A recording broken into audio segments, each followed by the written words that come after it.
Attorney General Jeff Sessions pushing back on states legalizing marijuana.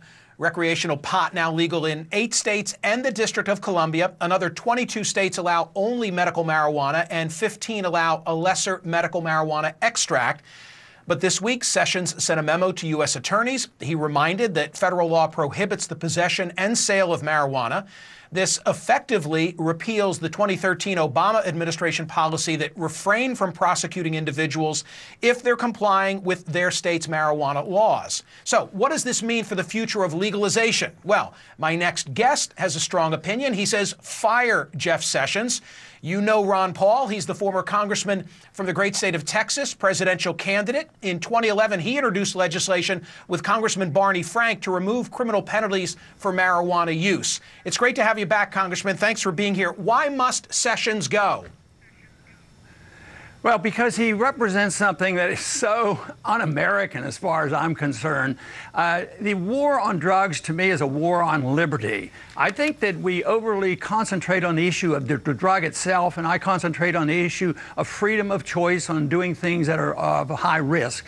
And we permit high risk all the time. I mean, if you look at study of philosophy and religion, that's very risky stuff. There's bad ideas out there. Generally, we allow people to eat what they want, and that is very risky. But we do overly concentrate on what people put into their bodies. So to me, it's an issue of liberty. And Jeff Sessions is not a libertarian. He's not a civil libertarian at all. And the war on drugs is a totally illegal system. And if you look at it carefully, our traditions has been that the government recognized that we don't have the right to regulate the sale of drugs.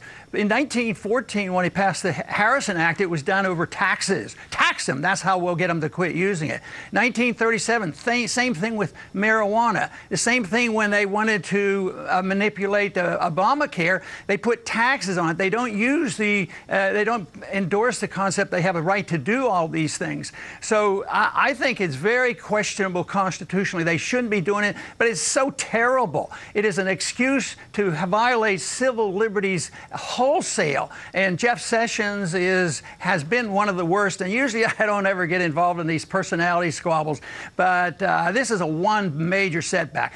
Obama did something decent there. He backed off, and I thought that was a good move, and Sessions wants to reverse that. What I wanted to say, Congressman, is in the context of the pot case, I agree with you, and I think it tramples on states' rights.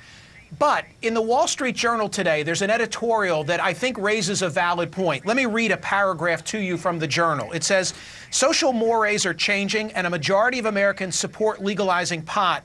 But instead of taking the cop-out of blaming Mr. Sessions, legalizers in Congress ought to have the courage of their convictions and try and decriminalize pot nationwide.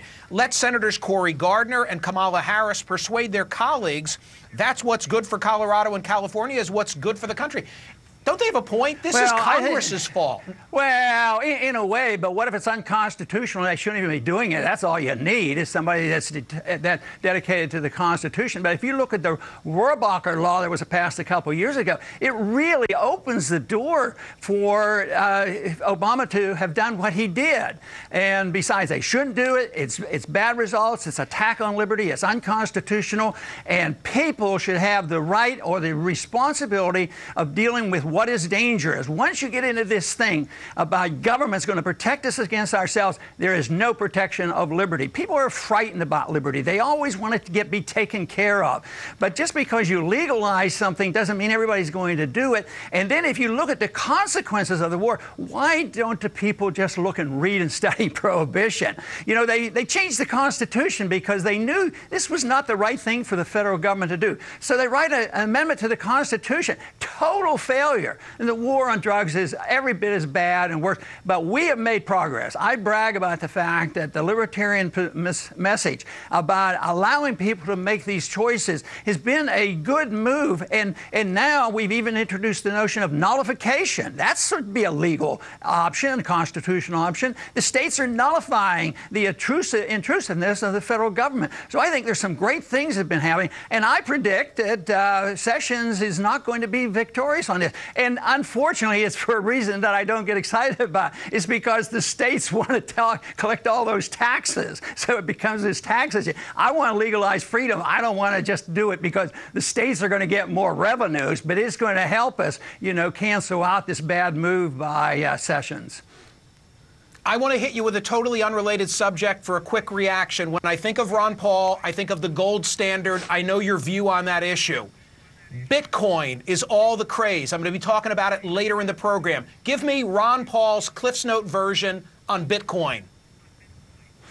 Well, first thing is, when in Congress, I introduced legislation to allow competing currencies because I abhor the system that we have. The official counterfeiters at the Federal Reserve, that is big mischief and a big problem.